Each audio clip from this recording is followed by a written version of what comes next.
So one of the things I wanted to start with is around this really interesting correlation that we see with how much experience people have had with EVs so far, and how likely they are to consider one for their next purchase. And it's not surprising to see that people who have already owned one or leased one, their very likely ratio is off the charts, right? It's extremely high. But if you look at the other end of the spectrum, people who have never been in an EV, like literally no physical experience with electric vehicles, only 12% of those people say they're seriously interested. And that represents, to your point a second ago, about 44% of shoppers. Wow. Right now, which is crazy. Well, you look at just we take a step back and you just look at macro curves on adoption rate, right? Go back to something that we all point to with the iPhone or the smartphone, right? Actually what happened in 04, 05, and 06 was a very, very slim percentage of the market adopting a smartphone with a screen that you can touch. We all think about it now. We're like, oh, everybody has a screen that you can touch. It's just native, right?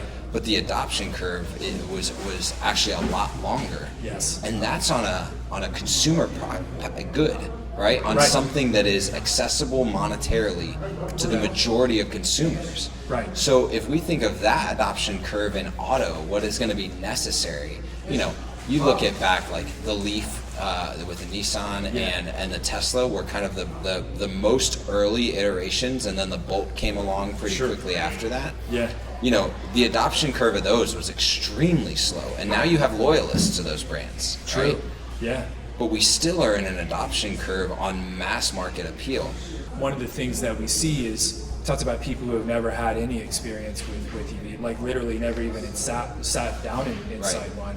You look at people who have, not the people who have owned one or even test driven one or whatever, literally just sitting in one as a passenger, and their consideration doubles from the people who have never been in one. So when you start to experience that, it's like, wow. Yeah. But I think the next layer to that, so there's consideration, right? And maybe we'll get to this, but there's consideration, and then there's understanding can I actually buy that product? Is it accessible for me from a price affordability standpoint? Right. But even more, and the deeper consideration is, what's this whole, I have to buy a charger and I've got to get it installed, or I live in an apartment. How am I actually going to own this vehicle? What's the ownership feel like? Yeah.